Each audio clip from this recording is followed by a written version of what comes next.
trade. This has become a hallmark of your campaign. Many Democratic candidates talking about bad trade deals that have hurt the people of the 8th Congressional District.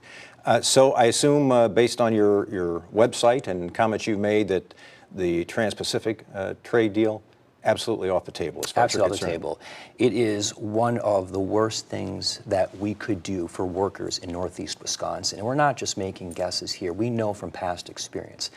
Northeast Wisconsin was devastated with manufacturing job loss in the wake of adopting NAFTA almost 20 years ago.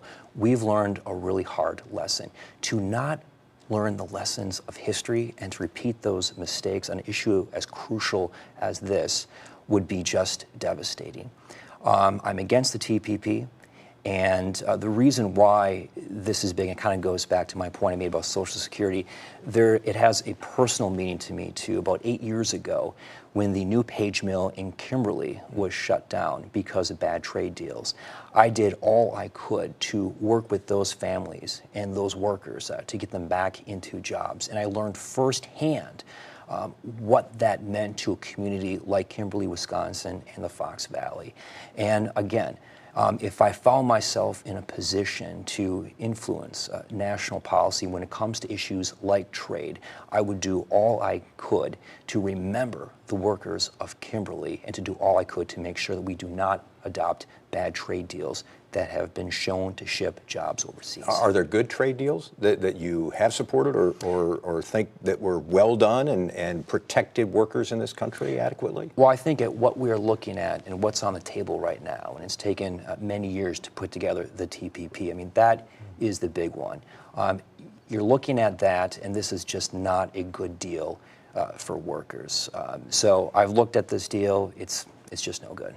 I want to ask you a little bit about the presidential campaign and how that affects your race. We've seen polling where Donald Trump's doing pretty well in the Green Bay market, a lot of the 8th Congressional District. Are you concerned that you could be hurt by a stronger performance by Donald Trump in that congressional district? First, I want to say that that's not been my experience. I think I've seen a lot of people, I've talked to people about this, and invariably what happens when you start talking about your race is kind of difficult to get through when there's a very competitive U.S. Senate race above you as well as a presidential, and given how much attention the presidential race has consumed, not just in the last couple of months, but really in the last year and a half. And I think as we get closer to Election Day, I think a lot of people are kind of doing a gut check. I mean, is Donald Trump really the kind of person that you want as commander-in-chief? Is this the guy that you want to have the nuclear codes?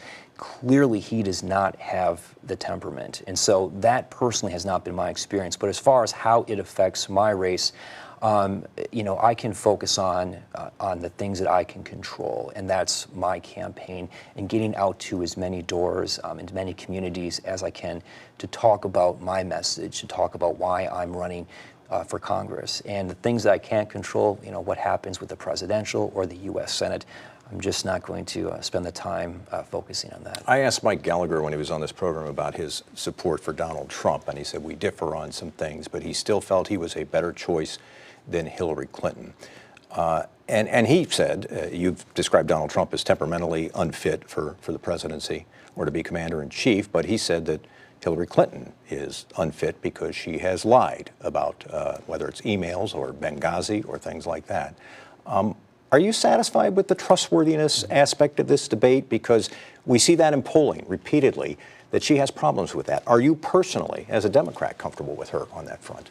Well, I think the first thing I would say, and you've not heard this before, but I think that she could have handled the email situation a lot better. And I think that she recognizes that now, and I think she's paid a pretty high price for that too.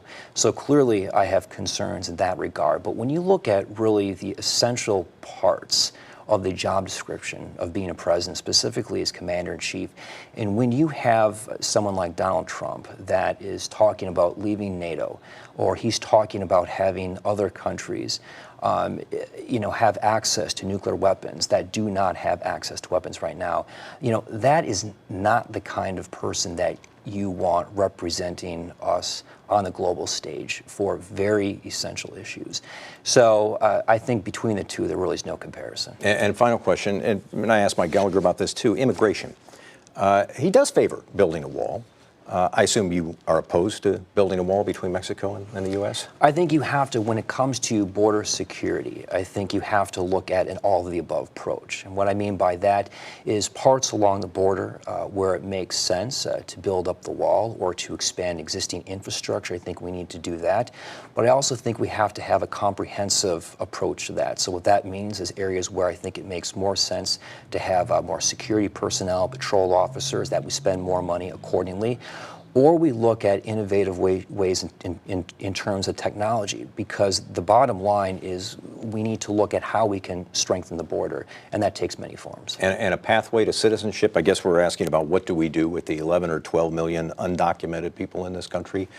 What do we do with them? I think what we have is we must have a pathway to citizenship that is very long and very difficult. And what that means is that we have to make sure that any fines or back taxes that have not been paid, that's paid, that there is a demonstration of employment, learning English, and that it's not just that it must be earned. That's the bottom line. And the other thing to keep in mind, too, is of the people, of the undocumented people who are here, a lot of them are playing by the rules, are part of our community, and, we shouldn't, simply, combine everyone together. And I think it's important to have that kind of distinction. Democratic candidate in the 8th Congressional District, Tom Nelson, the Outagamie County Executive. It's good to have you on the program.